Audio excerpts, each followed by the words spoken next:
Hello everybody, how's it going, and welcome back to a special Kill Connor Club podcast episode spoiler cast for Spider-Man PS4. I'm one of your hosts, James, and I'm joined, as always, by Tyler.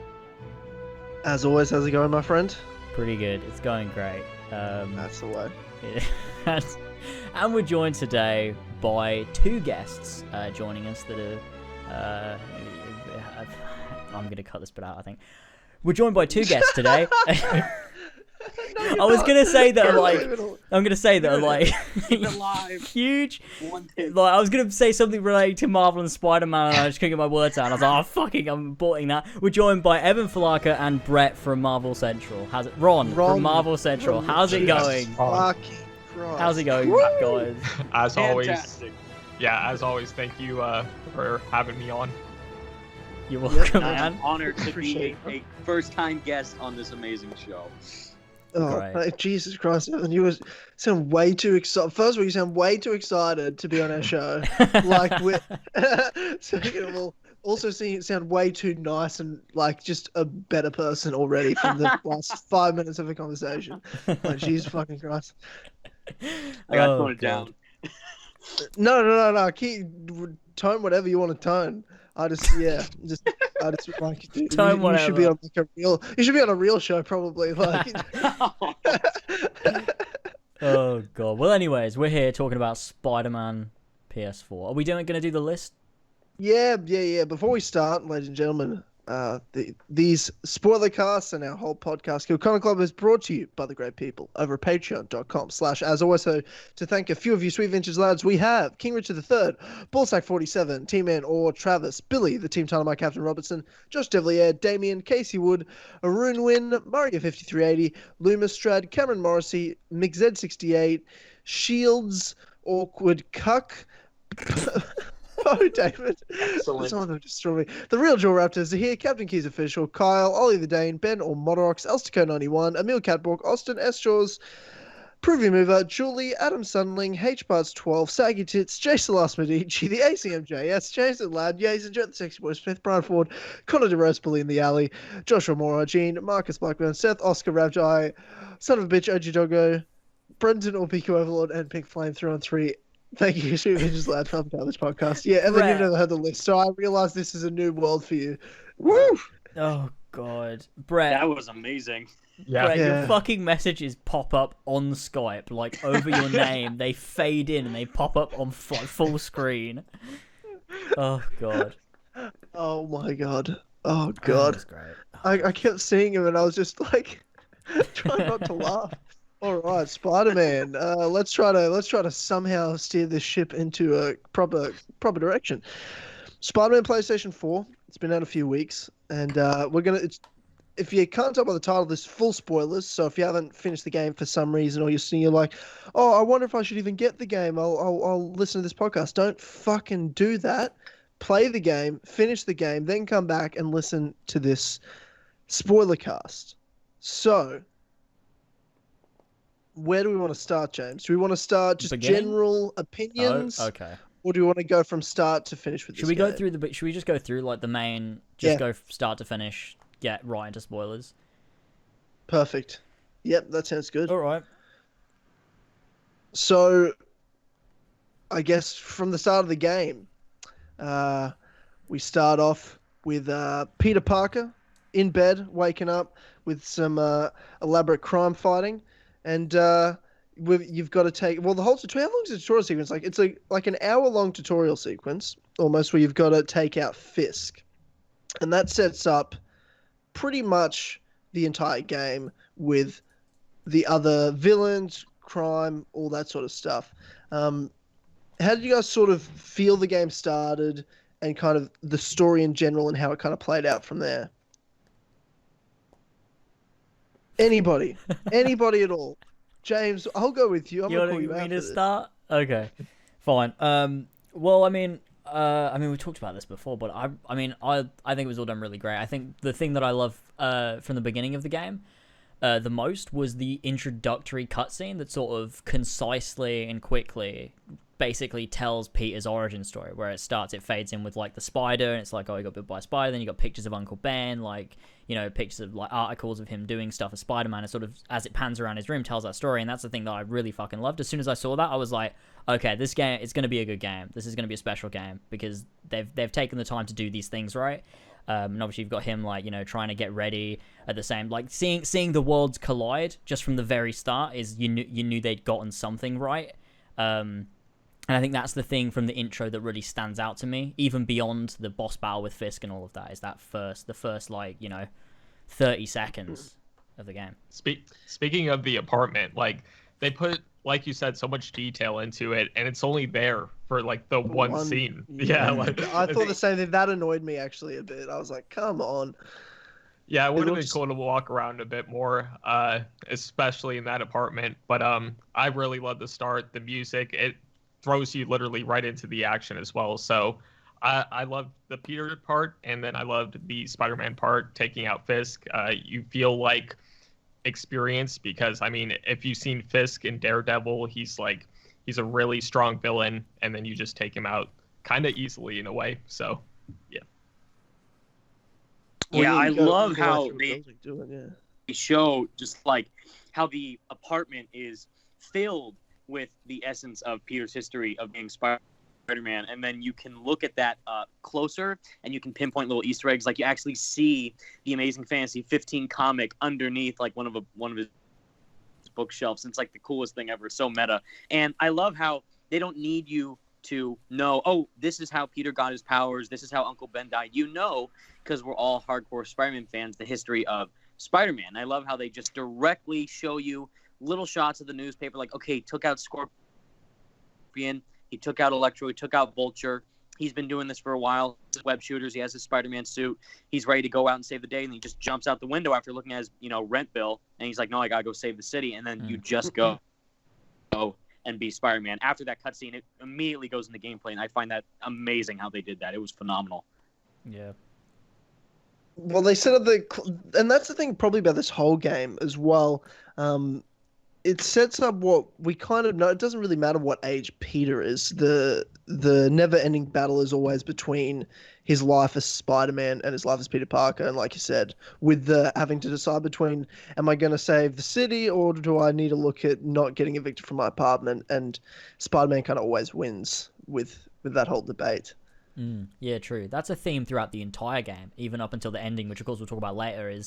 But it's a thing with every between... Spider-Man ever. Yeah, exactly. Is that choosing between... That's the thing, that between a good Spider-Man story and a great Spider-Man story is that, you know, you can get Spider-Man right, but you've got to get Peter Parker right as well to nail it properly, because it's a huge part of his stories is, you know, that duality between the two. And the sometimes you get these Spider-Man stories where Peter Parker never even factors into it, and sometimes they're great with something like A Web of Shadows, which was a really great game. It was my favorite before Spider-Man PS4, but there wasn't really any Peter Parker in that. And you know, I think the best stories incorporate both. They have to tell that story, show his struggle, which is a huge part of it, and they do that great in Spider-Man PS4. I guess from that point where we're introduced, and you know, I love the fact that, you know, when you jump out of Spider-Man, the camera just kind of pans, and then you're in the action, you're playing, and it shows you straight away that they nailed the web swinging. At least, I mean, I thought they nailed the web swinging. And you get into combat. What do you guys think of, like, gameplay wise as well? Because I don't just want to talk about the story. Like, with the way the combat flowed, and web swinging and traversing, everything like that. Were you guys really happy with that, or is there things you think could be improved for a sequel? Like, where are you at with that? So, like, at first, for me personally, I probably died a few times in that first mission, just because, you know, it kind of overwhelms you with all the web swinging and then the combat as well. But once you start getting the hang of it, it's so fluid. You can knock enemies into each other. If you actually put, like, someone on a mailbox or something, you web them up on there, you can pick up that mailbox, swing it around, and their body will still be stuck on that mailbox. Little details like that. Yeah. It's insane. And so, like, okay, combat is good once you start getting the feel for it, but then it gets so good when you unlock all the different gadgets. There's so many. I mean, the trip mine is probably my favorite, just shooting it somewhere, having an enemy walk into it. But there's so many different options you could do. And also just changing a gadget during the middle of combat is fluid as well. Like, for their first Spider-Man game, they just absolutely killed it with combat. Yeah, I felt the same way. I thought it flowed really well, and it's similar. It's got that similar style to the Arkham game with its own kind of take on it. And I thought, yeah, it works perfect for this, and probably most superhero games like this. Fluid, everything connects. I never got bored of it either. Like, no matter how much I played, combat isn't something that I thought was boring ever. There was always kind of, you can figure out new ways to unlock new gadgets and stuff. So. Yeah, and on top of that, when you unlock more suits, they also have powers and abilities. So it just keeps adding. Even towards the end of the game, you're still unlocking more and more stuff. I think what was the Homecoming suit's power? Is that the one where you do this web spin? No. Oh, that's the drone thing. What's the web spin? That's the that's the classic suit. Okay, so I never used a the web blossom is the best. I never used a single other suit power. I was like, this is clearly the far superior suit power, and then I never used another one. Because every time I got a new suit, really? I would look at the power. I'm like, oh, that sounds like shit. I'm gonna use the web blossom or whatever it's suit called. one, the Spider Bro or whatever, where it just comes out and it just fucking electric shocks everything. Oh, I love it. Yeah, Use you're wrong. That, yeah, and that's then cool. Just spam spider drones, and then you have like a flying spider robot army just killing everybody. Yeah, I did that as well. Yeah. It's great. Yeah, that's cool, James. You're wrong, but that's all right. That's okay. What else? With the abilities as well, I found that like that progression in combat as well kind of added. Like, I felt like it was a perfect sort of pace because I was probably level 50, like 80% through the game. I was max level and had all the skills, and I felt like that was kind of like the perfect sort of time in terms of progressing and kind of unlocking new ways with combat and with gadgets. And so it was kind of like I felt a nice like linear sort of progression with combat and gameplay and everything like that, and going from like figuring out how to play to just being like, oh, I'm a fucking master at this, Right. I know. For me, like when I got to meet Adam Corleone, the head combat designer at E3, and I played the demo, and he asked me like, "Oh, what was your favorite part about the demo?" And I said the combat. Even though I love swinging, I was blown away by this combat. I mean, I totally understand. They themselves have said they looked at the Arkham games for inspiration. They've looked at the past Spider-Man games for inspiration for the combat and swinging. But this is like so innovative, and there's so much depth to it. You can kick enemies in the air, use your gadgets to ring them out or slam them down with webs, use your environment, you even use the walls, bounce on a wall, bounce off it, hit a guy, slam other guys and other people. Like you said, you can web a guy to an object, throw that object with the guy stuck to it, and then slam it to another guy. There's so much variety with it, and it never gets old for me either. Like, I always discover something new with it, and even when you're fighting the more difficult enemies later on in the game with the Sable agents, you always, like, discover new ways to take them down. I love every bit of the combat. It never gets old for me. Same with the swing. I just find it incredible how they handled it. How did you feel? I got asked just for my own background, Evan. Overall with this game, where do you put this for you? Like in ranking, or like is it one of your favorite games ever? Like, how do you feel? I mean, I might be a bit biased when I say it's probably like my favorite game of all time, since Insomniac included my name in the game once in an Easter egg, and then the Spidey Squad as the collectible backpack, which I'm freaking out over still. But honestly, like, even without that in the game, even if I was never a YouTuber to begin with and I never interacted with them, this would be, I think, one of, if not my favorite games of all time. Not just for the combat and the swinging and how the game looks, but the story is easily my favorite part about it. This is one of the definitive versions of Spider-Man I've ever been able to experience. And I'm so happy that it's a game. I know that sounds weird because they're like, oh, wouldn't this be a great movie? But like, no, I think the way on how you can interact with this world and feel like you are Spider-Man in a way that you never could before. I know that's like a really bad phrase, but it is true. Like, you actually do feel like you are this web-slinging superhero that we all love, and just being able to swing around the city, fight crime, pull off these super cool looking tricks and experience a Peter Parker story at the heart of it all, I think is what makes it so fun to go back and play. Even after beating the game, I just beat it a second time recently, and I just find this story won't never get old for me. I love every part of it, and I'm just so happy that Insomniac actually are the ones who made this game, because I think no one else could have done it but them. They did an excellent job. Yeah, no, I agree 100%. I find it interesting, like you said, that people are like, oh, this should be a movie. And I always find those comments weird, because I think what they're getting confused by, at least in my opinion, is it is like, in terms of cutscenes and everything, shown like you're playing a Spider-Man movie or a Spider-Man TV show. Right. You know what I mean? Like, that's how it's kind of, I don't even know the right word for it. I guess written, but also captured and shown, right? Like with cutscenes and things like that. And that's it's trying to have the elements that are familiar to us from movies and TV shows. It doesn't mean, oh, that's so good it could be a movie. No, that's what they're trying to make a good game by doing it like a movie.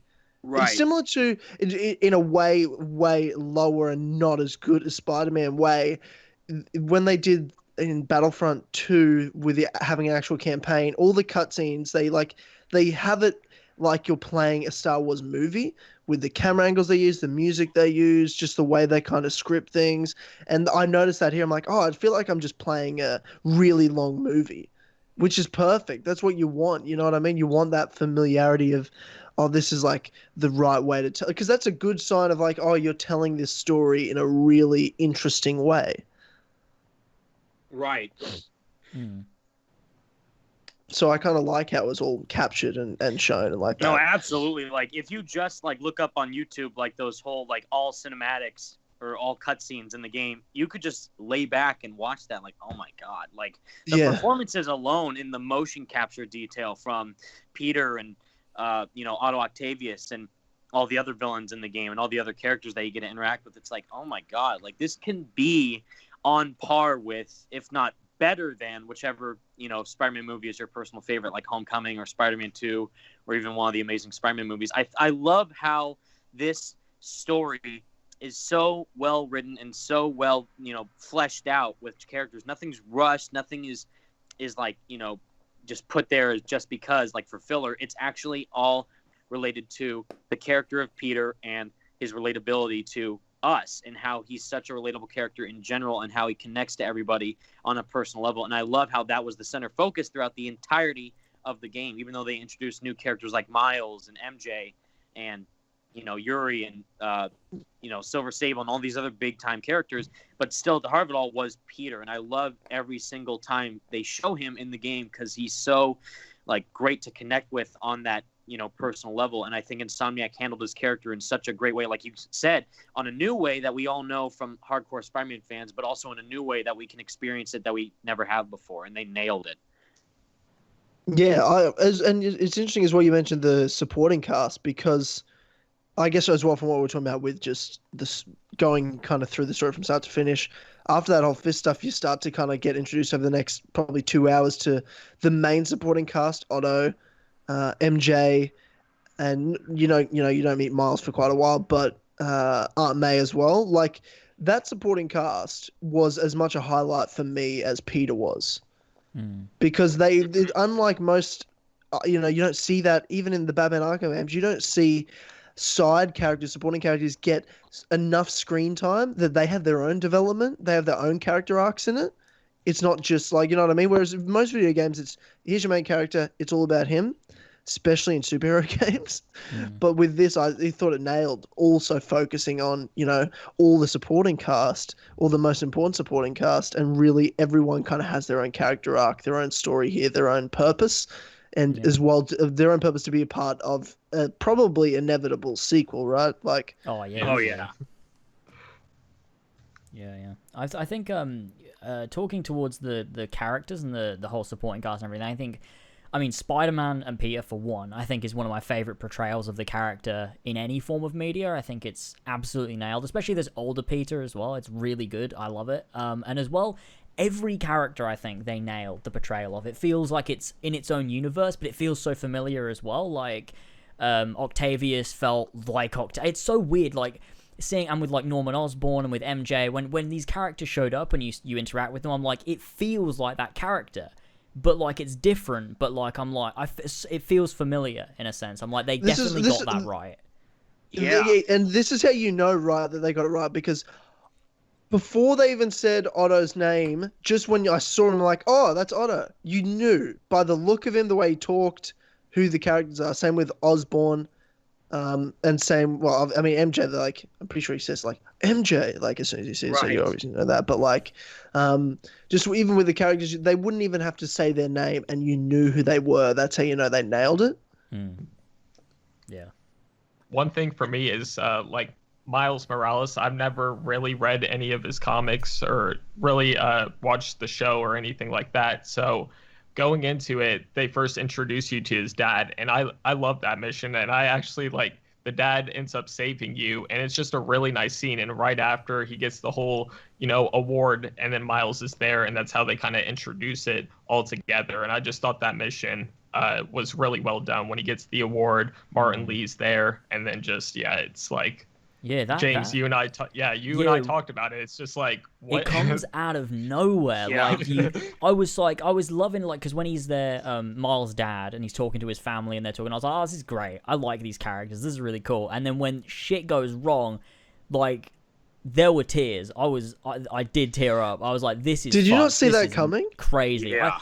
In the back of my mind, I was like, this can't go right. Like, something's going to go wrong. But then when it did go wrong, even though I did think it, I was like, it still hit me. It still was really sad. Especially when, like, because, like, it was so weird because I didn't know what the outcome was going to be. Because suddenly, like, Peter's on the ground, like, out cold. Mary Jane's, like, losing her shit. And then you start playing as Miles, and I'm like, wait, they're not going to kill him, are they? Like, he's not just going to die here.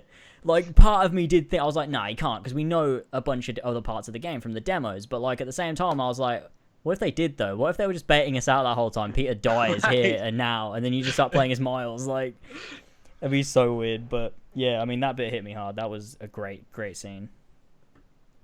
It freaked me out even more on how realistic it was, too. Like, in the trailers, they show that scene, like, oh, Martin Lee's here, and then an explosion goes off. I'm like, oh, I wonder what's going to happen. But I didn't expect it to go that real, and how it was, like, a lot of people were saying, like, oh, it's a huge tonal shift, but it was in a great way because of how, oh, you stop the demons with the helicopter, and then you're meeting MJ at City Hall, and then all of a sudden, Jefferson's there, and he's getting his award, and then all of a sudden, Norman gets that call from Martin Lee, and you're like, oh, okay, what's going to happen? And then all of a sudden, suicide bombers show up out of nowhere working with Mr. Negative. I'm like, this is absolutely insane and amazing how they wrote that in. With this is a world with serious stakes. This isn't just like, oh, this is a happy-go-lucky willy-nilly universe. It's actually a realistic interpretation of New York, but incorporating that Marvel side of stuff too, all in one cohesive narrative. Having that seriousness with Miles losing his dad and playing that scene as Miles, because they were going back and forth in, like, the kind of funny spoiler cast. Brian was like, oh, we were originally going to have this be play as Peter, but then they said, oh, let's switch it to play as Miles. And I think that's such a great choice because of how vulnerable you are. You're sneaking around the inner demons that will kill you with their swords or their guns, and are killing other people while you're trying to make your way to your dad. And I thought that was such an intense mission, and it's so real too. And you feel for Miles and for Jeff. You want them to both be okay, and you just get through this incredibly heart-wrenching scene. Then you realize that he didn't make it out alive. He died from that explosion. Then you realize that as Miles, and you go through this whole mission just trying to be okay. And it was crazy how they handled it, and they did an amazing job. That is easily one of my favorite missions in the game. Yeah, I think just having one big plus of the game, and it's part of, what I said before about side characters having their own arcs and their own, like, screen time, and getting to play as Miles and MJ for periods throughout this game was so awesome. And it's always, like, really cool bits as well. Like, I mean, as soon as you meet Miles' dad, I knew it was who this character was. I was like, oh, this will be Miles' dad. I'm like, I definitely know he's going to die. Like, I knew he was dying.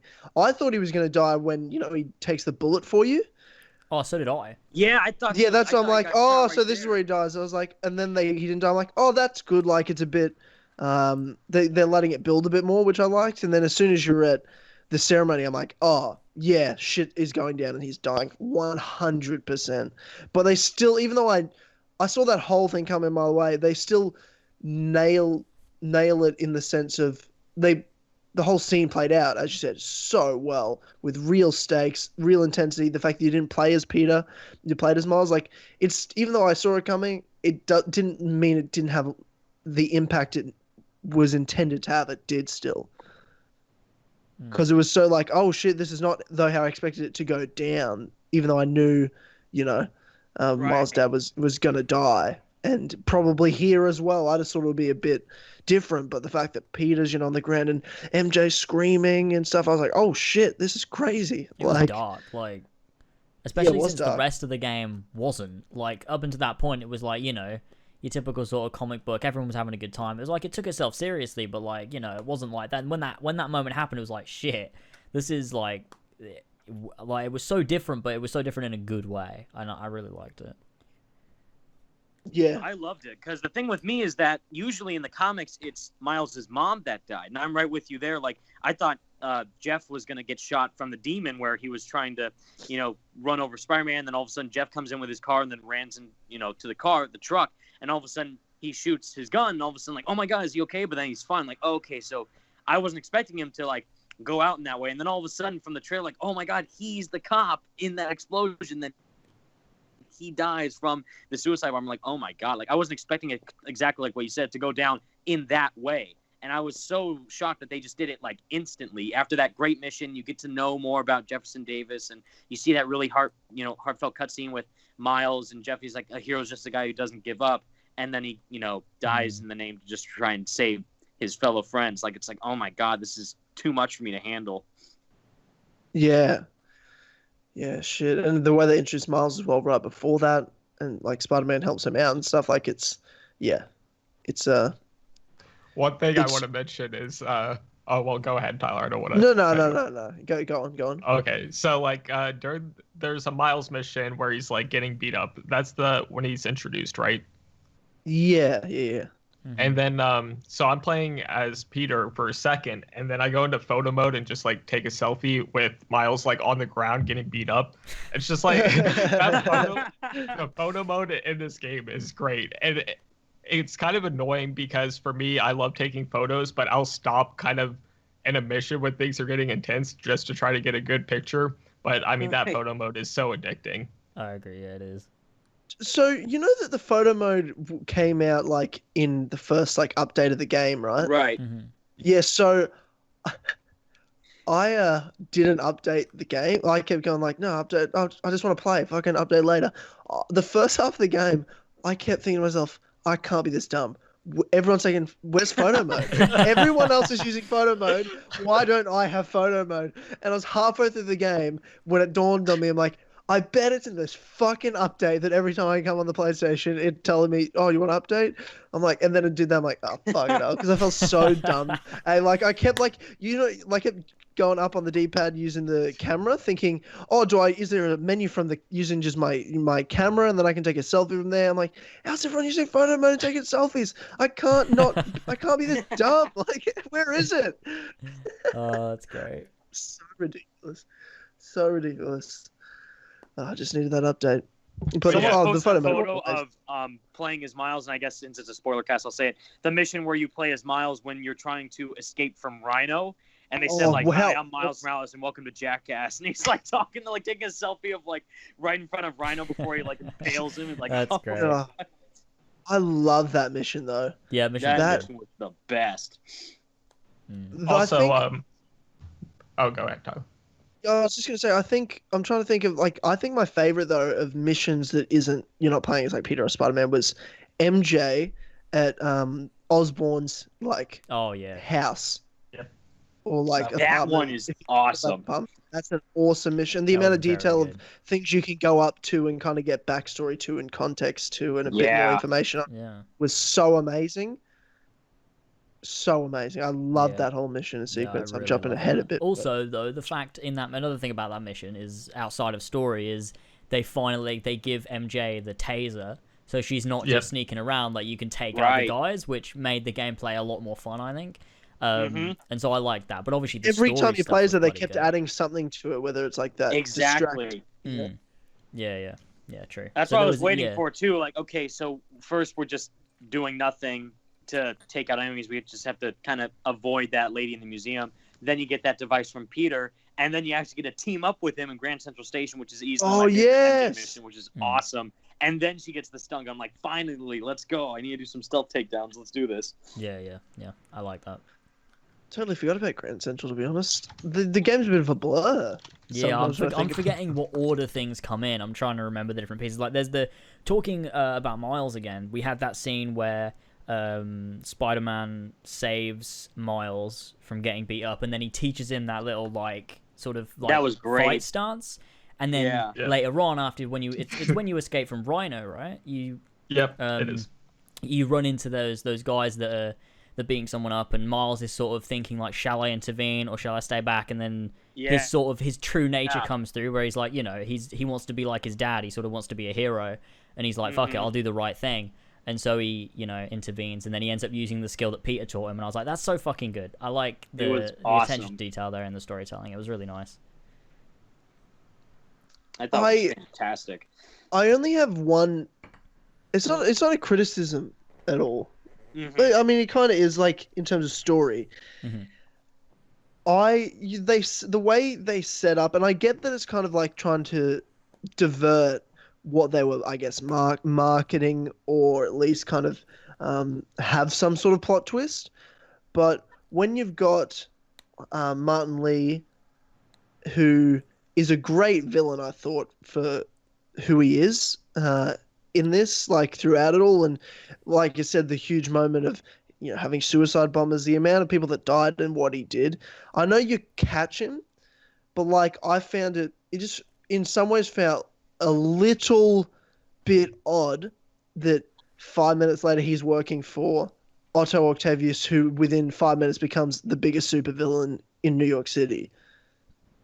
I suppose what they did was Peter already had established villains in Rhino, Scorpion, and the other Sinister Six. They already existed. So what this story was establishing that final villain that would add to the collection, being Mr. Negative. So they got to introduce that final character, and then Doc Ock shows up to be like, right, let's take this new guy and all the old guys, and that's the real story, is like, he gives them all things that they would want, and then it forms into like that thing. So I guess it's like we're sort of seeing the end of that setting up of villain section. We kind of get to experience the setup of Mr. Negative for the main story, which is Doc Ock. Although I do think that maybe all of that end section happened a little bit too quickly.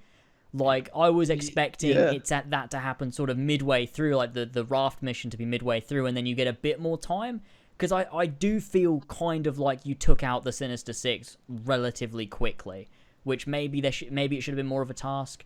But I think it's a minor because it's about 2/3 through the game before Otto's even, Doc Ock. Yeah, and then you take him down pretty quick. Like, there's not really like, because what I would have liked if I had to change anything was maybe have two fights with him. You have a fight with him in the middle, and he defeats you or whatever, or like he has to no one wins. And then you fight him at the end, and like maybe Peter learns something in that first fight after you've taken out the Sinister Six or whatever, that then he can defeat Doc Ock in the final battle. But it's sort of, I think it maybe happens a bit too quick, all of the Sinister Six stuff, after they've sort of come into the city. But maybe that's just because Peter's already defeated, like, Rhino, Vulture, Electro. He's already defeated these guys, so it's not like it's a huge task for him to do it again. He's just sort of got to go around and sort them out. And the boss battles were fun. They weren't like the most amazing things ever. I loved some of the boss battles. I thought the last one was the best one, though. Yeah. I thought they were all great. I think they were all great in terms of cinematic, story, and they were fun. It's not like I was playing like a God of War or a Kingdom Hearts where they've got like these really well-made boss battles that are like the highlight or whatever. But the boss battles themselves were good. They're not bad. They're just not complex, I think. is what I'm going for. But I love them, especially the final boss. Yeah, I really fucking love that with the, you know, where Peter's suit is like, you know, destroyed, and like that moment when he realizes that he knew that he was Spider-Man, and he like gets really mad. I was like, this is fucking awesome. Like that was like something out of a movie. Like it was so fucking good, and the performance from Yuri Lowenthal was bloody incredible. Oh my god. Yuri Lowenthal and William Salyers, who voices Otto Octavius, is perfection. And that broke me when he said, Parker, he's like, you knew, like, I tried to warn you, but you didn't listen. Like, you knew. Like, oh my god. Yeah. And because and you gotta think about that too. Like, there's all these crazy questions going around your head when that happens. Like, wait a minute. So does that mean he knew when he saw the costume, or did he even know maybe before that? What if he even knew from the get-go he was Spider-Man or something? You never know, because of how this Otto Octavius is so smart in the sense that he is knowing that Peter was Spider-Man, and maybe he knew that back when he saw his costume, but didn't want to admit that to Peter right there. He wanted to keep it a secret for him, and then the tentacles, the neural interface messed with his mind, making him act like that, or maybe that's how he just was already. You know, it's all these cool, like, thoughts, like, oh, was he bad before, or was he already like this because of the tentacles, or maybe even after that? So it's like all these cool questions that are, and that's the great about. Yeah, and that's a great question at the end, right? When he's begging, when you take out neural interface and he's begging, he's like, Peter, I need your help. Like, it wasn't me. And I'm sitting there like, fuck you, dude. I'm not helping you, dude. Dick. No, I don't buy that bullshit anymore. God, I feel so terrible about this, because this is like Peter's idol. Really? After all, yeah, but fuck that guy. But also, fuck that guy. He meant people he killed. Yeah, but... I'm like, kill him. I'm like, you know what, Peter? I know this is really your character, but stab him. Fucking stab him. Like, that's what I was like. Use the tentacle and make him stab himself. Yeah, I felt more bad for Peter than anything else. Like, he's lost his idol, and then again, Otto is saying like, oh, it was the neural interface, and then Peter has that dilemma of, no, you can't say that now. Like, I've created this like villain for you in my mind. You can't turn around and then confirm like, oh, you were wrong and all that, because it's just making him more conflicted. And then he just at the end is like, no, I've got to go. Like, this is it. Like, and right over. After that, Aunt May, like that whole scene. Oh my god! It's just like what after his idol. Far too many emotions. I got that spoiled for me. You had that spoiled for you? Oh no. Yeah. Someone posted, Amir posted his platinum trophy on Twitter. Like the screenshot of getting the platinum trophy, and what, you know, it comes up, and he's at the fucking grave, and I'm like, shit. And he goes, oh, no one would, like, I read, like, as soon as I looked at it, I'm like, oh, cool, platinum, and then I'm like, oh yeah, Ben Parker's grave. I'm like, why is there fresh flowers in a grave with Parker? Yeah, because I replied to it as soon as I saw it. Literally right next to it, and then I read the replies, and because I'm like, someone said to me, oh, but it could have been Peter's parents. I'm like, yeah, but there's not two other graves. There's just one. It's next to Parker. Ben. Yeah. Like, there's one next to Ben, and and all the replies of me is going, no one would even notice if they looked at it. Someone goes, you shouldn't have looked at it. I'm like, damn. I didn't know it was a spoiler.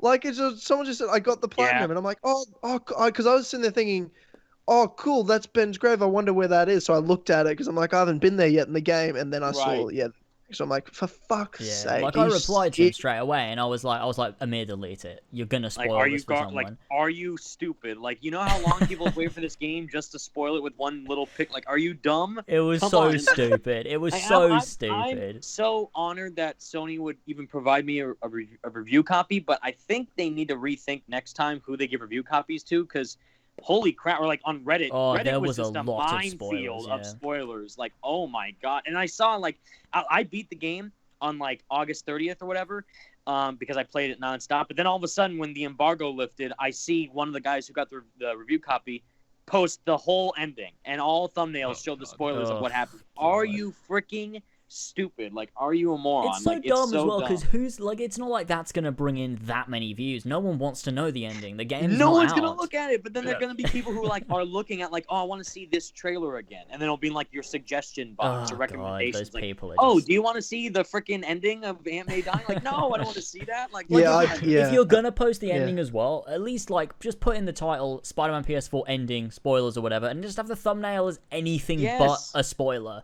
Like, exactly. There's no need to put the spoiler in the thumbnail. It's not going to bring in more views. Exactly. It's God, So dumb. it's the worst. I did get that even after getting it spoiled. Granted, I did see, like, then 2 days later, I saw the thumbnail of him over Aunt May's bed, Like, your deathbed, like, and I was like, oh yeah, well, I already knew that, so whatever. Like, it was kind of like, whatever, bro.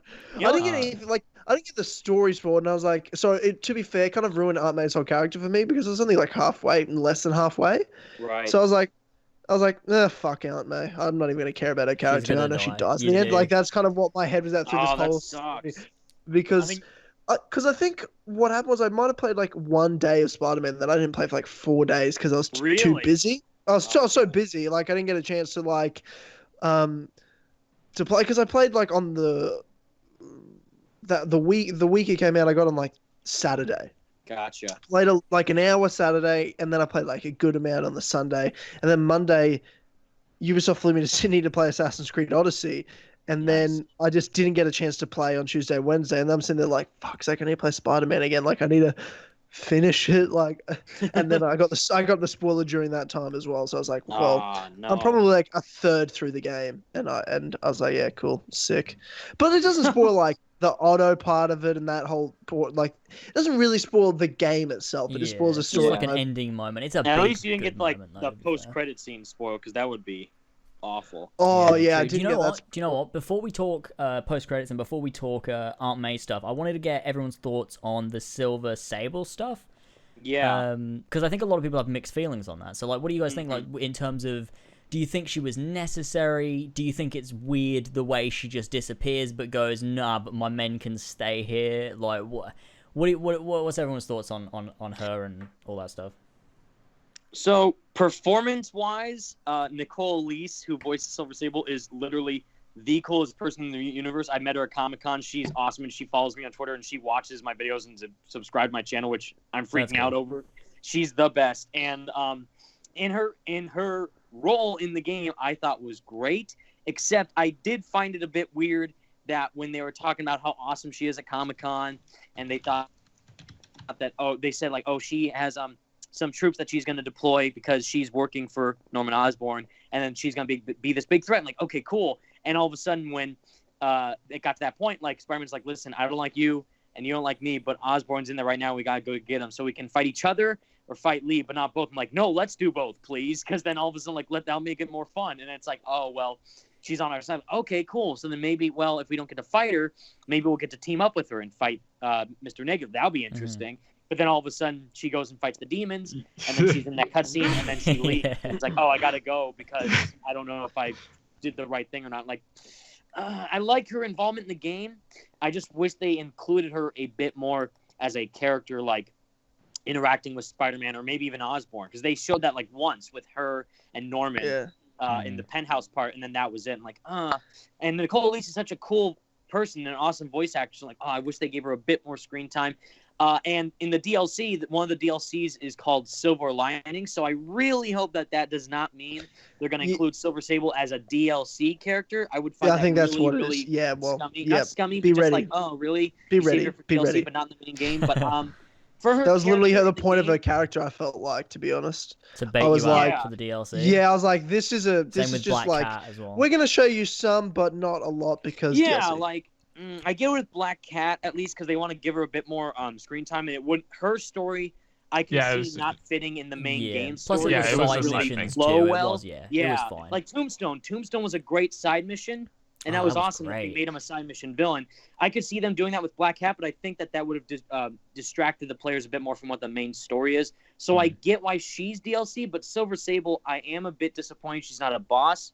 But I do like her in the game for what she was. But if she is the DLC character for that Silver Linings one, I'm going to be a bit upset. Yeah, I think her betrayal's really good, but I don't. I think she's the weakest side character, but that's due to the writing, the way they wrote her in, and also the fact that she does say like, "Oh, I don't know whether I've done the right thing, so I'm gonna leave," but then she leaves all of her troops there. It's like they just stay there. But like, it wasn't you. Like, if you're leaving because you're not sure whether you've done the right thing, surely take the occupation out of the city. Like, the fact everyone's still there is like you're still committing to it. You're just not there in person. It was a bit weird. And they give that reason too, like, oh well, Norman's still paying for him. But wouldn't they take orders from you since you're their leader, and they can do the same thing in Symkaria rather than New York. I don't know. Yeah. But yeah, I do find that a little bit of a cop-out with her, and then she just goes. And it's over a phone call, too. If it was in a cutscene, like, I gotta go, that'd be cool. That'd be fine. But it's just over a phone call, like, oh, all right. I'm so emotionally torn, Peter. I've got to... Oh, Spider-Man, I've got to go. Like, wait, what? Hold on. Okay. Yeah.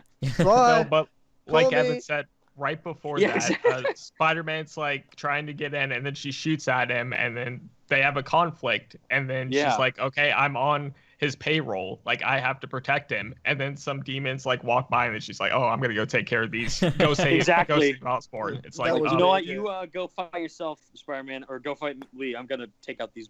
Yeah, that whole thing was weird when you think about it. Yeah, Yeah. It's very weird. There were a couple of those throughout the game, like just moments of like, okay, I guess, nothing like game breaking, but just not like, oh, this is the worst story ever, but like, oh, I wish they expanded on that a bit more than just, oh, we'll see you later. But yeah. I think there is a few moments like that where I'm like, I think they maybe could have expanded on a few characters. Harry? How about Harry? What the fuck? I like that though, because he is like a mystery. I am so happy they're keeping that obscure, because they're going to explain all that. Because I like that as a mystery, because it wasn't really part of this game. I think Yuri is one of the characters. That was the one thing that flipped me out the most, where it's like this whole time, like we didn't know who Peter worked for, and then it was leaked at E3, like one of the guys who was the motion capture guy for Rhino, he's like, oh yeah, the way on how they detail the models, Rhino's really big. Doc Ock is really tall. Like, okay, well, crap. So I guess that's what the mystery character is. But I wasn't expecting them to introduce Otto in that way. Same thing with Harry. That was the thing I thought was such a good surprise, because Brian Intars the whole time, oh, he's in Europe doing stuff for Oscorp. And in the newspapers online, when you read the Daily Bugle newspapers for the game, oh yeah, Harry's off in Europe doing stuff for Oscorp. Like, okay, cool. In the research stations, oh yeah, I'm in away, so you gotta take care of Oscorp for me. And then the reveal, he's sick and he's somewhere getting treatment. And then in that whole thing, which is funny because in that mission, I actually didn't look at that giant metal tank. I totally didn't. Neither did I. I looked at the table, and then I totally forgot what that thing was. Like, oh crap! And then all of a sudden, Silver Sable came in. I'm like, oh shoot! I didn't get to look at what the tank was. Lo and behold, that's the freaking post-credit scene. Like, oh my god! Yeah. I almost flipped my TV off the stand. Like, holy crap! He's freaking right there, and he's dead. I'm like, oh god! I'm so excited. Oh, I can't. I was so hyped. I really like how they did that, because this game does have a lot of characters and not a lot of them get the screen time they deserve. So I felt like it was kind of perfect for setting them up for the second game. And if they have any character to like take away from the screen time, like Silver Sable, I'm fine with. At least they didn't take any time away from like Otto or Peter or MJ or Miles. It's just like a small character like Silver Sable. Like, that's totally like forgivable. But like, the character development with all these new incarnations of Peter and Otto and Miles, and I'm so excited to see how they're going to handle Harry. Like, oh my god! And even just the hints to Green Goblin as well. Like, so many times. Yeah, that was crazy, because I said to you, Brett, when we were talking about it, was so many times through the game, even though like Otto was there and like they were setting things up to do with Doc Ock, at the same time I saw little hints to stuff regarding Green Goblin as well, and I was like, which one are they gonna do? Which one is gonna show up? Like, because both are being set up and they're both gonna happen at some point, but which one are they doing in this game? I wasn't sure. I was like, I kind of knew it would be Ock just from the fact that Lee was after Osborn, so it would have felt weird that Osborn teams up with Lee, and you know what I mean? Like, it just. Well, I didn't know if he'd team up with him so much as fight him, and that's what started the conflict. And you know, there's a reason why they broke out of the raft or whatever. So I wasn't sure which. It was closer to the middle point to end where I was like, okay, it's definitely going to be Doc Ock, because we can see what he's doing. Like, he's sort of losing his mind a bit here. But early on, when he was just working on his designs, and then you've got little hints to Green Goblin, I was like, it's sort of up in the air here. I'm like, I'm not too sure. Right. So. And then for me, I thought Fisk would come back and be the sixth member, just because, again, you take him out right at the start, then he still has all this control in the city, and then Evan, he never shows up. Evan, let me ask you. So he goes to the raft once you capture him right at the start, and then everyone breaks out. So where is Fisk? Where is he? doing? I have no idea. He's probably just eating some marshmallow somewhere. No, I don't. I was gonna say, it was like he was like, yeah, he was on dinner break, and he was like, Yeah, everyone's like exactly. leaving, everyone's leaving, and they're like, dude, we're going. He's like, oh, but I don't want breakfast. It's Like, like you know what I mean? Like he Daredevil just didn't scene get it. Like, do you not get the that memo? show We're where he's just, breaking like, out. in the cell, just eating steak or whatever, just like reading the paper. Like, oh, you guys have fun. I'll just hang out in my sweet Yeah, cell maybe- eating steak. it was weird. Like right at the start, he goes, "Yeah, I give it a month, and you'll wish you had me back." And it's like, see ya, we never see you again. Like that. Yeah, like maybe Oh, he wait did a the minute, smart thing and just like left New York. He was like, "Oh fuck this, I'll go anywhere else." Like, you know, maybe that's what he did, but we never find out. Like, it's never actually said. I guess he never escaped. Maybe he did. I don't know. It's fucking weird. Exactly. What did we think of Stan Lee's cameo? I was honestly not expecting it because I interviewed Brian at E3 and he was being so coy about it. And he said, you know, I don't know about Stan Lee, but I just hope wherever he is that he thinks that we did a good job on the game. And to me, that was saying, okay, well, they'll probably have him, of course, in the credits, like a name, like, oh, you know, like what they showed, Spider-Man made by Steve Ditko and Stan Lee. But I wasn't expecting them to do a flat-out amazing cameo like that. And all of a sudden I hear his voice. And then they show his beautiful face in 4K on the PS4 Pro. Like, oh my god, it's too beautiful. Yeah, I was not expecting that at all. And when it happened, I was like, that was I clapped a little bit, even though I was on my own in my bedroom. But I was like, so loud. That was really great. I think it felt like I was watching like an MCU movie or something, where like Stan Lee will show up and have his cameo. I was like, this is fucking great. This is a true Marvel product. Like, this was really good. That was another thing that got spoiled for me on Twitter, actually. Oh, Was Stan Lee. no. Dude, is there anything that you didn't get spoiled? You know, now that I think about it, I actually found out everything that happened, the script, everything. Guys, I read the script. That's my bad. I feel like that's partly my bad at that point. At that point, that's my bad. But yeah. Oh god. What did we think of because another major storyline that we haven't even touched on is MJ, Peter, and their relationship throughout this. What did we kind of think of kind of like where it left off at the start, where they've been broken up for 6 months and haven't really talked much, a bit awkward, to I guess where it goes throughout this game, the ups and downs of it. I guess Like I'll one of start. my favorite scenes. Sorry, Ron, before you go. I love you. I love you too. One of my favorite scenes in the whole that I audibly laughed out loud was when he goes, "It's over." She goes, "Over." Fine. He goes, no, not that over. Yeah.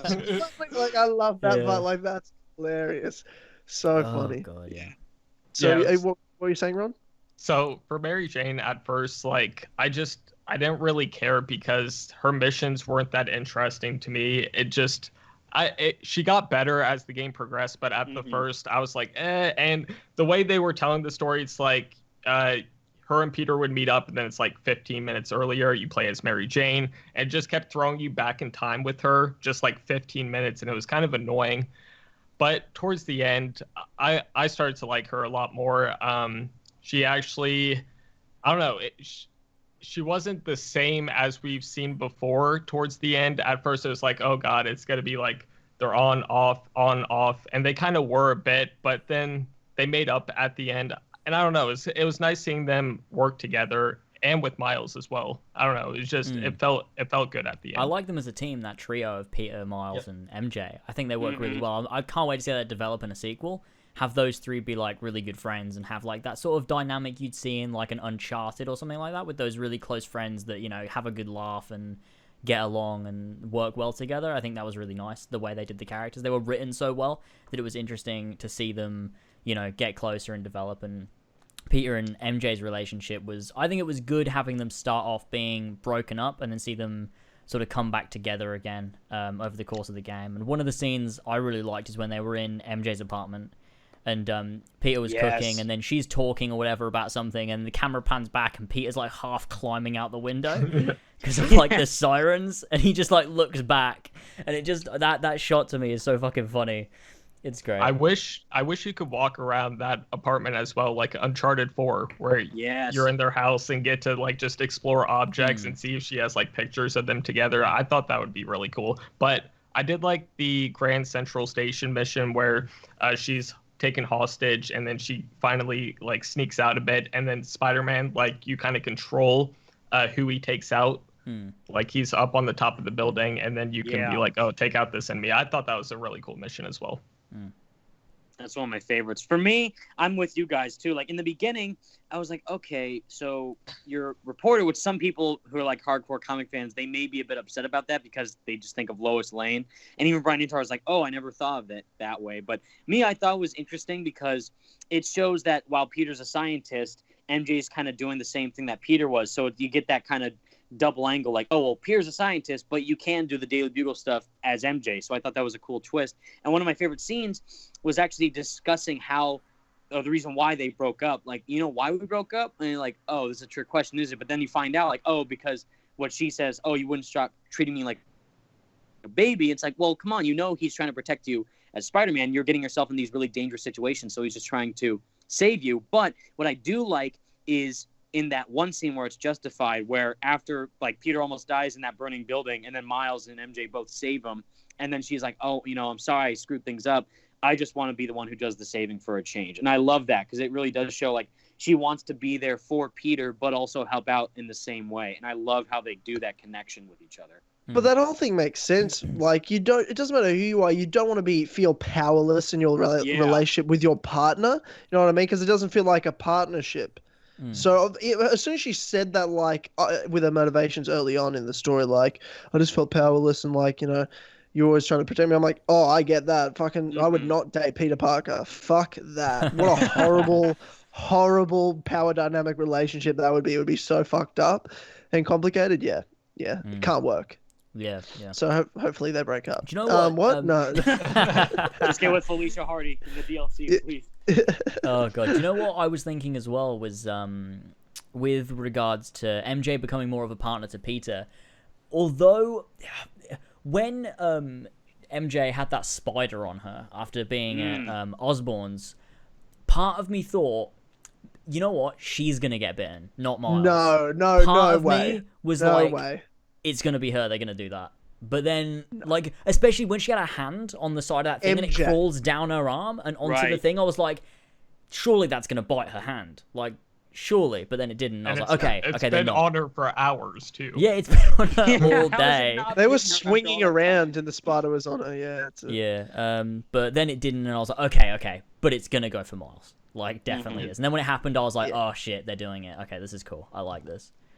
I was just like, are they gonna do it? Are they not gonna do it? And then they did do it. Like right when it crawled off of her hand, I'm like, phew! Like, thank God she's not gonna get bit. I'm like, oh, Miles, thank you, Insomnia, thank you. But yeah, if she got bit, I'd be like, oh, that's really weird. But I'm really glad it's with Miles.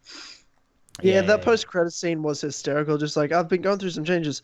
Oh my God! No, not that, not those sorts of changes. That's great when they both jump on the ceiling, and it's like, So cool. This is cool. I can't wait to see their friendship develop. It's sort of like a brother dynamic they've got going on, and that'll be fun to see.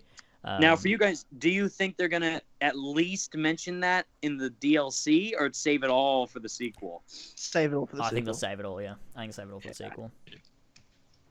I think these DLCs usually, with most of these types of games, it's all connected, but also its own separate thing. Right. So I don't expect Miles to really be involved in many of the DLCs at all, to be honest. Yeah, no, I think they'll save that for the sequel, and they'll do some cool shit. I think they'll handle it well, whatever they decide to do, with regards to Miles in the future. But I'm looking forward to it. So what's speaking of sequel? What are the predictions? What kind of? Oh, this is a question that you and I had, James, on Kill Connor Club last Sunday. So this will be for you, Evan, and Ron. Where, like, can you just have it in New York again in a sequel? Like, just the same city again? I think, yeah. Yeah. Do you do anything else? Also have the other islands to explore, like near Queens or something. Actual Freedom Tower, other than I don't know what that Please, was. I know. Not the discount tower. Yeah, I was about to say. Yeah. No, but like I feel like it needs to be New York. That's just where like Spider-Man has always kind of been, and it makes sense. I know it's kind of hard in some ways because people would be like, oh, it's the same city, it's repetitive. But as long as they make the web swinging fun, more buildings that you can enter, I feel like and just a little bit more areas to explore, I think it would be perfect. Yeah, as well as another thing I think that would be good that would add to it is you change the way some things look. Maybe they could try and do a day and night cycle. I know why they didn't do it, like I get it, but also it would be cool. So like if they did do it, they can do it easily, yeah. It would make the city feel different if it had that day-night cycle as well. So I think there's some things they could do, and like you guys said, the surrounding areas of places like Queens and stuff like that would just make the map bigger. Like not a lot of games use the same map. They'll do a different map, or like you can look at something like Saints Row. From Saints Row 1 to Saints Row 2, it was still Stillwater, but it was different. It felt like a different place. It was a little bit bigger. It was sort of reinvented, but it was still the same place, and I kind of like that. They could do a similar thing. But also, their New York is so fucking good. Like, all they really need to do is expand and change a few things gameplay-wise, and it would feel a little bit different, but it works well. So I wouldn't be too bothered if it was the same, but I think expanding is probably the way to go. Yeah, and even make the world a bit more... I don't want to say interactive is the right word, but just kind of like... a bit more connected to you, like immersive. Because it did just feel, a bit more immersive, because it was just like it looked alive. I don't think New York felt alive, but it looked alive, if that makes sense. Because there's not a lot you can do in it other than once in a while someone will high five you. So I guess that's cool, but yeah. One thing that a lot of people in the Spidey Squad want is, you know, the scene from Spider-Man 2 where Toby's running through the alleyway and then he, tears off his shirt and then he just is in the Spider-Man costume and then jumps out of the alleyway. They want that feature in the game. So, like, you can walk around the city as Peter and then go down, change into your Spider-Man costume and then just go off swinging. I would love things you can interact. Like, I would love to be able to be in this, go through the whole city as Peter, but there's certain things you can do as him that you wouldn't be able to do as Spider-Man. Certain buildings you can enter. Maybe he has a job somewhere, like you had where you can go to the lab and do stuff there. More things like that where you can go around the whole city. Maybe you can like call a cab and like you can take that to different places. Yeah, fine, whatever. Everything. More interactive things, the better. I said pizza time. That's the new job he's gonna get by the end of the game. He's gonna go back to working at pizza time. But isn't such a funny thing about Peter Parker is the fact that like you'd think Spider-Man would be rich, right? When you just see Spider-Man, you're like, sure, that guy's got his life fucking sorted, and then he's like, no, he's homeless. He's a homeless loser. Oh god, that's great. To be fair, I think this open world though is like what they've done is kind of amazing where when you run up buildings it's reflective. I love that. Yeah, and just on top of buildings there's pools, there's people hanging out. It's like, again, go play the Amazing Spider-Man 2 from a couple years ago. It is the complete opposite. It is so bad. And it's just what they've been able to do. Not only from that, but when you're on the ground too, just seeing people walk around, the amount of traffic that's in the game it's pretty impressive. Yeah, and like all the little details, like stickers on buildings or like the lights and the signs and everything, it's insane. Like you don't even find that much detail in like GTA 5. Like the city is really fucking detailed, especially in a game where all you're going to be doing is swinging around from heights. Like if you just stand and you walk around on the ground, there's so many things you'll find. Like it's a really detailed New York, and it's crazy. It's crazy. It is nuts. What else do we think for the sequel as well? Like what in terms of who do you? Yeah, how far are we going with? Like this Harry stuff. Is that the focus of this next game? Is it Green Goblin? Is it? What's going on in that fucking tank in everyone's point of view? Because sometimes I look at it and I'm like, oh, maybe it's some weird like Green Goblin stuff. But other times I'm like, it kind of looks like the symbiote. Like, what's going on in that fucking tank? So I'm a big nerd, so I think I know what's going on. So they definitely did a whole different origin with Doc Ock, but with this, because the whole thing they said, oh, he's been Spider-Man for 8 years. He's very experienced, but yet he's never fought Dr. Octopus. So I thought that's such a cool twist. And the same thing here. He's never fought Green Goblin or never fought Venom. And with this, what they keep saying is that GR27 or Devil's Breath was supposed to be a cure for disease and mainly supposed to be a cure for Harry's mom.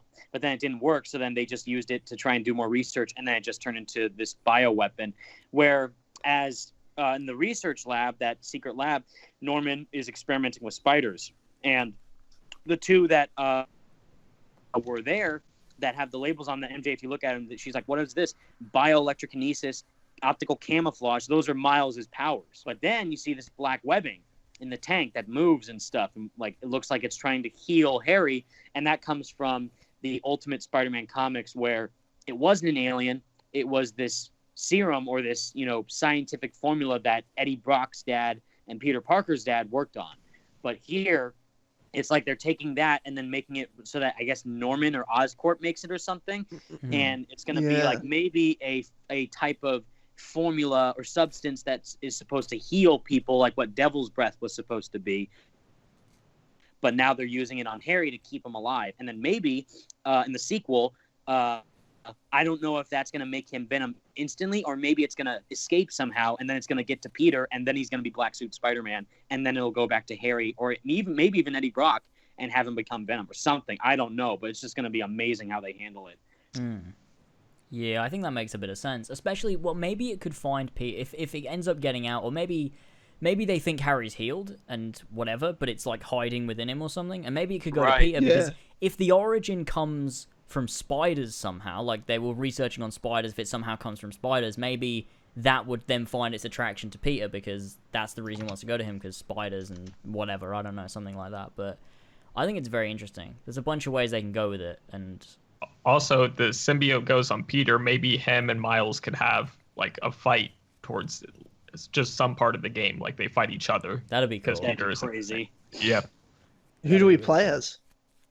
Is it like between? If you were to fight Peter as Black Suit Spider-Man, but as Miles as Spider-Man, oh my god, that would be amazing. I reckon we'd be playing as Miles at that point, because I feel we've got to play as both of them at some point in the sequel. They're both Spider-Man now. Like it'll be sort of do you think there'll be a time jump, or do you think it'll take place pretty much directly after, and Peter will be training Miles? I think there'll be a medium time. It might be like 6 months or something.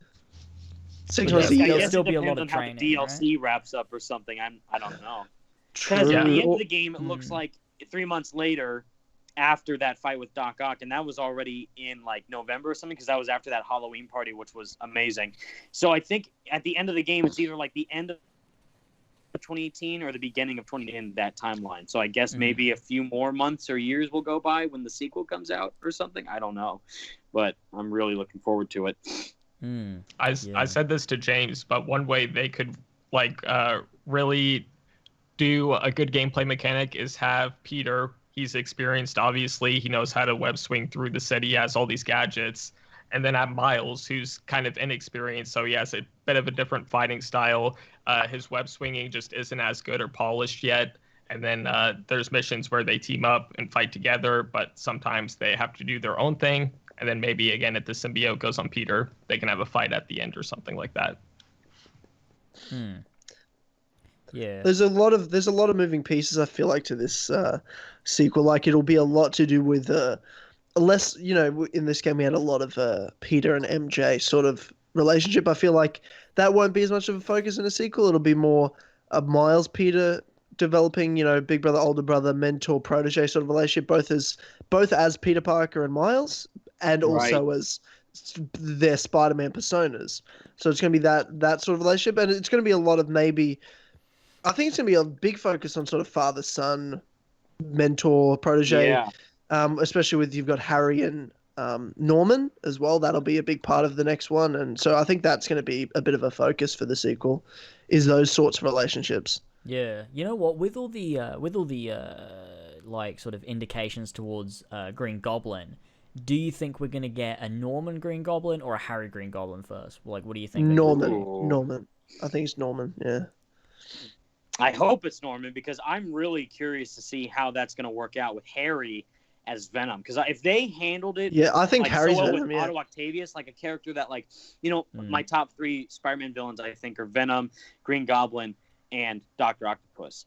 And with Doc Ock, I'm like, he's really cool, but I just really hope they do him in a cool way. If they leaked him back in E3, I'm like, okay, so maybe they'll do him in an interesting way, and like maybe he's just a villain, maybe not the main villain. Turns out he is my favorite villain in the whole game. He's my favorite character in the whole game. They wrote him incredibly well.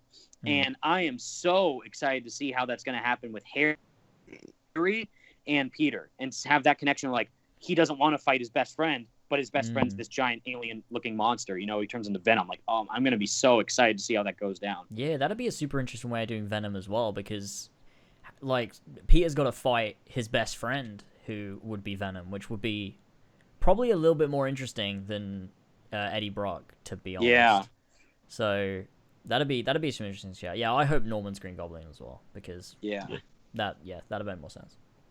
And I'm wondering too, because I don't know if you guys have read the prequel novel, Hostile Takeover. In that, I think it references that Gwen Stacy is alive. So if that is the case, that's going to be really interesting to see if we experience the death of Gwen Stacy in the sequel, which is going to make me cry even more if I do that. Yeah, there's a lot of things they can do in the sequel. I'm really looking forward to it. I really am. And the DLC as well, see what they do there. I need this DLC right now. Yeah. I need it. It's going to be good. Is there any release dates for the DLCs? So the Black Cat one is on October 23rd, but the other two, Turf Wars and Silver Lining, they just come out sometime in November and December, but not a specific date yet. Okay, that's all right. Interesting. Anything else from like the main game we haven't addressed? We've kind of covered. We kind of glossed favorite... over. I was gonna say we kind of glossed over the Aunt May death scene. We didn't really talk about that in depth. Right. Does anyone have anything to say? Just I cried like a baby. Oh yeah, couldn't handle it. That the music, the scene, because I've met Yuri Lowenthal and John Bubniak, and the fact that I get to see that experience where I saw John Bubniak as the character model and see him unmasked in that Spider-Man suit, crying his eyes out. I'm like, I can't handle this emotion right now. Yeah, that was a great scene. I loved how it came back to sort of like the heart of Spider-Man, with the choice between New York and his life as Peter. He had to choose between, does he save Aunt May or does he save, the people in New York? And obviously, there's no choice. Obviously, the right choice. But then when you think about it, it's like, okay, obviously we've got to save New York. But then you're like, oh, but that's so tough. I don't wanna. Yeah, exactly. Like, that's so tough, especially for Peter. And seeing him struggle was really tough. And that final scene where he's sort of just laying into like her bed crying, and then it cuts to black. It's like, that was insane. That whole scene, Yuri Lowenthal's performance was absolutely incredible. Or she says, "I want to see my nephew." Oh my Take off your mask. Couldn't even my handle. god. Yeah, got him. Got me. Oh, that was so good. That whole thing, oh man, that was just insane. Like, I didn't expect this game to be this deep in terms of its story and everything. Like, I expected it to be good, but I didn't expect it to be this good, to be honest. With its story. And I'm just so pleased, because you can see it's made for Spider-Man fans. You can play it if you're just sort of like a casual fan, but it's just made for fans, and it just makes me so happy. It's so fantastic. Oh yeah. And Insomniac we trust. Loved it. Yeah. Evan, can I just say, you have 2 Easter eggs in one of the best games ever. I know. I have an Easter egg in Watch Dogs 2. Like, that's how embarrassing! How embarrassing for you, Brett. Oh man! I can't handle it. Imagine having an Easter egg in a game. That's amazing. But it's Watch Dogs 2. Got him. Got him. You're better off not having one, to be honest. But, you could say you have an Easter egg in this game, because we're all part of the Spidey Squad. So, boom. Okay, well, I feel like that's a bit of a bit of a cop, stretch, but yeah, a bit of a stretch. I feel like you're very generous of you, but no. There's radio towers in this game, just like Ubisoft. Okay. Oh snap! Oh, here we go. Here we go. Spider-Man has eagle vision. Confirmed. Yep. Oh yeah. Yeah. Everyone does. Everyone has eagle vision these up days. to the leap of faith in the hay bale on the streets of New York. Right. But one thing I want to ask you guys, because I feel like I kind of missed it, but so before release, Insomniac was saying how there's a reason that he has the white spider. Did I just kind of miss the big reason? Like, I don't. It's like a lore reason, isn't it? It's just like, it's I find it carbon weird. fiber, That was one of the reasons. Like, I'm so excited about the suit. Not only is that my favorite suit in the game is the advanced suit, but I was like, oh cool. There's a story purpose behind it, and then they kind of just. They say it looks better. Like, you gotta look at it clearly in that scene where Doc Ock realizes that Peter is Spider-Man, and he makes the design for that suit, which I think is so cool. Otto made the design, but then Peter crafted the suit. But the reason why it's white, I guess, is a weird one. They say it I don't know, something about like the visual processing of it. It's like less, so people would see you like they wouldn't see it as fast or something. And then the white is made out of carbon fiber. That's the material. But the reason why I guess the color is white is because like something about like he's like, oh, Dr.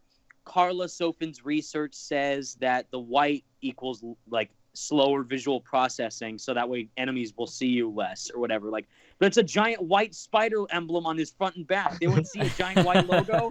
I don't know, but it is my favorite suit in the game. But I do find that a little bit weird for the purpose why it's white. But I love the reason on how he made it for him. And then I mean, I do love that. But again, they were just kind of hyping it up a little bit before releasing. They did a bit too much. Like, it's just a story reason. It's big and like, okay, cool, but then it's not really that big. It's not, like, yeah. It would have been. Do you know what would have been really cool if he designed it a certain way to protect him, and then after he's like gone mad at the end of the game, he tries to kill Peter in a certain way, but he can't because of the design of the suit that he actually made himself. Like the tentacles couldn't. Like there was a reason to it. Like something there. Like, you know, that's part of an idea. But then we wouldn't have that epic like black suit at the end. That is a really fucking cool suit. That's really fucking cool. Awesome. Evan, your video for like the top 5 worst suits was so good in mentioning how the classic suit, the damaged one, is just like a little scratch, and then it's like a little tiny little like nip in the suit, not even close to battle damage. And at the end of the game, you have that suit that's all damaged, and it shows the advanced suit under, and it's so much better. But then that's battle damage. Like, come on. Why couldn't we use that? It's like in the Batman Arkham games, they have the damaged version of the main suit after the game. That's damaged. Yeah, that would have been fucking cool. In this game, it's literally just a scratch, like on his chest or something. Yeah, and I love it. It's like, I hope I can fix my suit and not show my 3 chest hairs, and then you get the Undy suit, and there's literally 3 chest hairs on it. Oh, that's so good. That attention to detail is amazing. It is the best thing ever. Oh god, you know, talking about suits, I find it a bit weird that it's been 8 years and he's never thought to make another suit. He's just always had that same suit. Like, this was the first time he was like, you know what? Maybe I could do with another. Like, he fought the Vulture and Rhino and Electro and all these people, like and he's never made another one. Has he not? Did they say that? Well, in a backpack that you find in the city, you see like concepts of his masks and logo designs. Like, oh well, the white spider was definitely the way to go, but these other designs are pretty interesting. So you'll see like how his other masks were looking like, but you just never got around to it. Same thing with the web bomb. Link is like, oh, here's a gadget prototype. Why didn't I ever finish this? Because he was so busy being Spider-Man. So he was always thinking of different designs, but he just never got around to making it. But this one, I'm like, oh, this is literally everything I've ever wanted in a Spider-Man suit. How big the logos are, how vibrant the eyes are, the cool like padding on the the leg design in the shoes, like in the glove, like At first I didn't like it. When it was first announced in 2016, I was like, I don't like that suit. That's ugly. But I really like it. I really like it now. It grew on me. I mostly use that one and then the Stark suit. But with the Stark one, I feel like at night it just doesn't look as good. It doesn't. I don't know. Yeah, but during the day it's like, oh my gosh, this suit is. Yeah, it looks really good. The red really pops. It is off gorgeous. That suit. Yeah. Very good. Yeah. And Spider Bro just decimating everybody with it. Such a good suit ability. It's the best. Oh god. Okay. Well, is that everything? Does anyone have anything else to say on? I loved Spider-Man. It was fun. I loved it. I liked it as well. I think Spider-Man was a good game. My personal pick of Game of the Year. I don't know about you guys, but Game of the Year for me, flat hands down. It's hard because God of War and then Red Dead 2. God of War. God of War is my game of the year so far. Yeah, God of War is Game of the Year for me. See, I didn't cry or anything during God of War. How dare you? I did. Atreus was looking at that game for me. One of the actual Spidey Squad members spoiled it for me. That no. Like, you're dead to me. No, I'm kidding. But well, you spoiled the game just now for a lot of people. But yeah. Someone actually told me that Mr. Negative dies in the game. I'm like, are you kidding me? And it was before I played it. So I'm like, son of a bitch. But I'm like, oh, you're wrong. Like, okay, good. It was just a fake spoiler. Like, thank God. Oh, I hate fake spoilers. I get so many fake spoilers. Like, someone said Peter Parker dies and Mr. Negative dies. Like, you're trash. And it's like, there's no way. But I'm like, this game, again, like on a personal level for me, being a huge Spider-Man fan and being on this journey where I wouldn't even be talking to all you amazing guys right now if it weren't for Insomniac and Marvel making this game, because of how they inspired me to become a content creator and focus my dreams on becoming, YouTuber and actually embracing more of my Spider-Man fandom and appreciating Spider-Man more on such a personal level because of this game.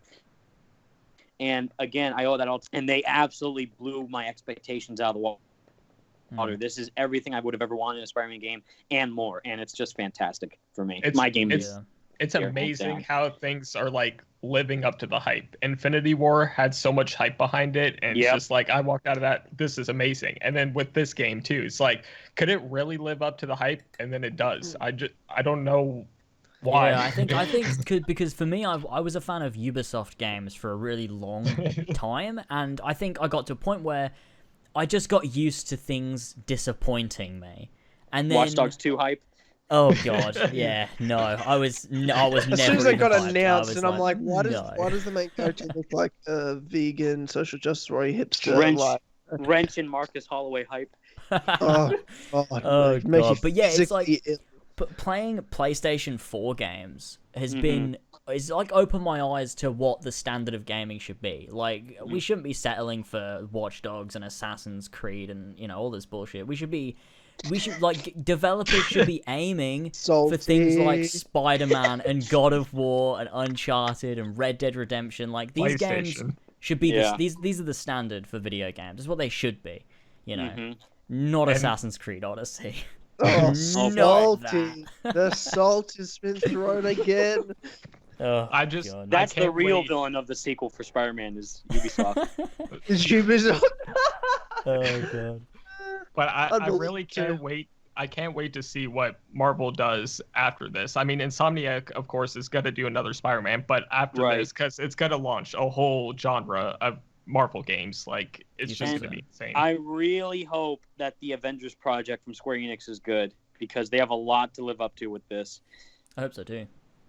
Yeah, that one's, I don't know, they need to release something. Which is weird, because they say, we're going to show stuff in the beginning of 2017 or something with the teaser, and then like, you're going to learn more in 2018. Like, okay, it's literally September right now. We've heard nothing. So it's like, and they said a trailer is coming soon, and that was a month ago. Soon, as in like New Year's. See, I'm kind of happy with that because to me that's not telling me it's going.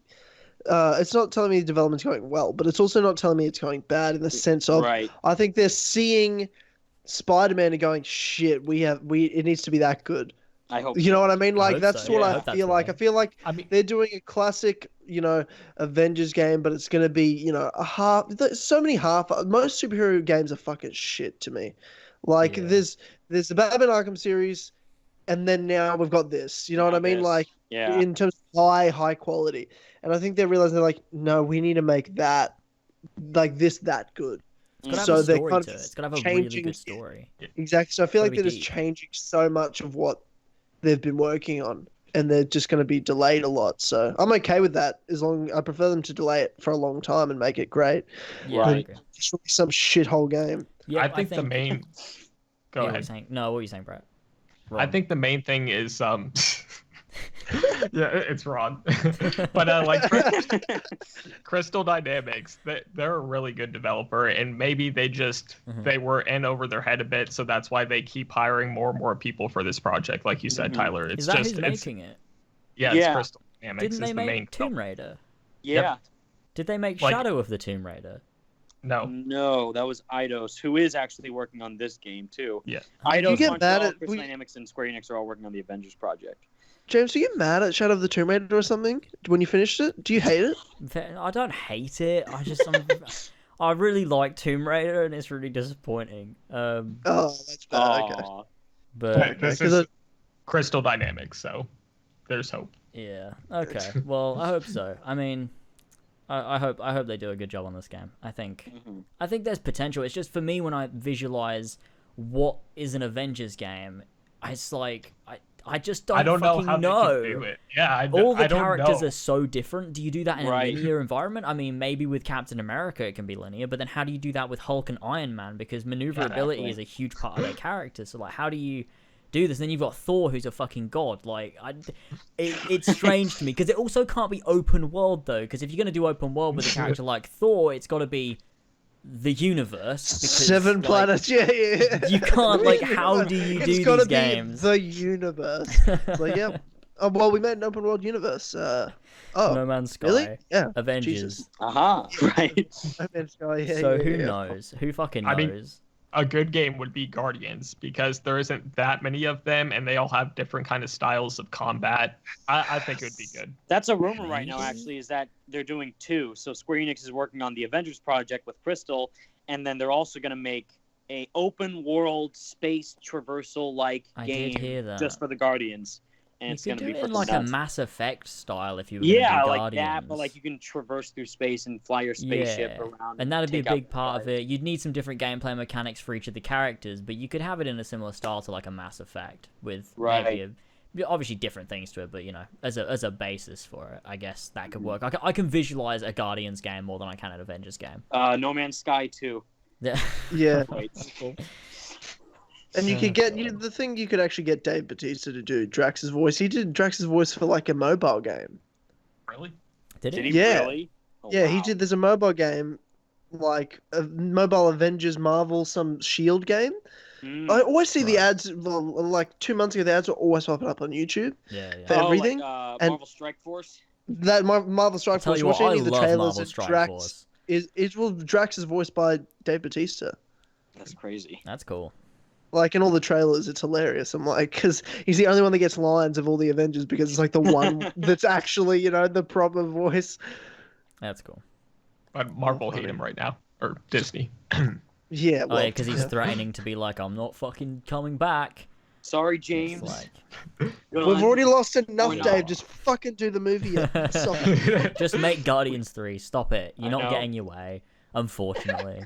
Whatever. I met Batista when I was like 8 years old. He was at the gym, and I just saw like a Lamborghini. Why were you at the gym at 8 years What old? are you doing in the gym? Go back there a Dude, second. Brett was making fucking games, just clanging and banging. You were just at the gym when you were 8. I would say I don't even think I knew what a gym was. So, my half sister worked there, and then she knew I was into WWE, and she called like, "Oh, Batista's here." So we pull up, like my mom drives me because it's like 5 minutes away. We see a white Lamborghini. It's like, oh my god, it's him. And then I like rush into the building. My sister gives me a marker, and then I like go up to him when he's working out. Like it's kind of bad when you think about it, but he's like lifting. Yeah, I'm like, please sign this. Like it's just some paper or whatever. And then like I open the marker and I can't open it. It's stuck. And I'm like, I'm trying to open this stupid marker, and then he's like, "All right, I got it, buddy." And then he takes it off. Nice. I'm like, yes.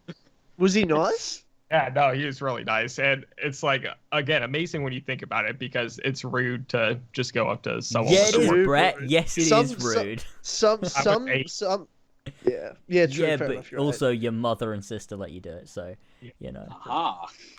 Yeah, They can be you get away with it when responsible. you get away with it when you're a kid like that. It's fine. How long ago I'll was hate that? you. You were 8. So what? 12? What? Yeah, 13 years ago. Jesus Christ! Maybe He I was probably like, WWE champion at the time. Miss the good old days. The good old days. Logan Paul, UFC. Oh, Hell don't yeah. do No, that. don't not do it, fuck- don't how do you it. fucking? Are you fucking serious right now? Here we go. Are you gonna bring this up to me? Are you gonna fucking have this conversation with me right now? I'm kidding. I'm kidding. Dana White can fucking sign me. I'll fight that little bitch. Oh, I'd love to see Hello. that. Oh my god, that'd be Brett, how amazing. dare you? How fucking dare you? I'm not even gonna give you the. Sucks. I'm not even gonna call you Ron. I'm not even gonna I'm call gonna you do it. Ron. The Yeah. way you said that, I was like, I'm not even gonna call you Ron. You fuck. I'm telling you, when I come back to UV Central and make a video, I'm gonna say, "Hey, When? it's Ron here connecting from UV Central." Yes, Are you coming Hell back to yes. UB Central? Hello. Eventually. So to give you the backstory of this, Evan, though, is there's a YouTuber called Halo Follower. He's like the biggest Halo YouTuber out there, Really? and his name is Chris. It's always been Chris. He's like, hey, it's Chris from Halo Follower. For years and years and years, I've watched this guy, and randomly, a year ago, hey guys, it's Ron here connecting from Halo Follower. I'm like, wait, what? Like, it's the same guy, but now he calls himself Ron, and there's no explanation to it. He's just Ron now. And I there's a podcast we had. Crisis. Yeah, we're talking to Brett like a couple of months ago, and I brought it up to him, and he, like, it was one of those moments where he was thinking the same thing. I'm like, Brett, have you seen it? And he goes, oh my God, right? Ron? Like, what is that? I'm like, I don't know. So now that's why we call Brett Ron, because he has 2 YouTube channels. When he's Marvel Central, he's Ron. When he's UB Central, he's Brett. Literally everyone in the community just calls me Ron now. I love the people that don't get it, because I've started saying Ron from Marvel Central, and someone goes, "Wait, I thought Brett run that channel. Is it 2 people?" And I'm like, "What are you talking about? It's Ron. Like, what do you mean?" Idiots. Oh God. Oh, that's funny. All right. Oh, fantastic. Okay. Well, there we go. That's the Spider-Man spoiler cast. Anyway, so brilliant. In classic Kill Connor Club fashion, we finished the last 20 minutes talking absolutely nonsense and nothing about Spider-Man. But there you go. That's great. All right. Well, anyways, thanks everyone for joining us for the podcast. Thank you to Evan and to Ron for joining us as well. It's been great. To everyone, because this is going out earlier on Patreon, right? We're doing it 24 hours early? Yeah, 24 hours. Well, thanks to everyone on Patreon for listening to this early, and thanks to everyone on YouTube when eventually listening to this for listening to this. You're all great. And to thank some of you sweet vintage lads that are supporting us over on Patreon, we have King Richard III, Ballsack47, Tman or Travis, Billy the Team Tynamite Captain Robertson, Josh Devillier, Damian, Casey Wood, ArunWyn, Mary5380, Lumistrad, Cameron Morrissey, McZ68, ShieldZ, Awkward Cuck, fucking hell, Beau Daman, The Real Jorraptor, Zahir, CaptainKeysOfficial, Carl, OllieTheDane, Ben Modorox, Elsico91, Emil Katborg, Austin, Sjors, Prudhvi Muvva, Julli, Adam Sundling, HBots12, Saggy Tits, Jace the Last Medici, the ACMJS, James and Lad, Yazen, Joe the Sexy Boi Smith, Brian Ford, Connor Durose Bully in the Alley, Joshua Mora, Gene, Marcus Blackburn, Seth, Oscar, Ravjai, Son of a Bitch, Ogeaidogo, Brendan BQ Everlord, and Pink Flame 313. Thank you all so much. You're all bloody great. You really picked up that pace halfway through because you got rattled. You got rattled by Awkward Cuck. You Every were fucking time. shitting yourself. Every time. Awkward Cuck. What a fucking name. Jesus Christ. His profile picture, Captain Marvel. What is that? Oh, God. Anyways. You're asking too many questions. Thanks, everyone, for listening. And thanks again for joining us. Thank you, Tyler, for joining me. Yeah, I'm going to throw up after this. Thanks, I'm probably going to throw up after this. Yeah. Good. I hope so. Yeah. Brilliant. Hangovers will do that. I don't know how I survived this, to be honest. I'm totally real with you. I'm proud of you. Thanks, man. Okay. Proud of me too. Lovely. Thanks for joining us. See you all next time. Goodbye, gamers. Bye.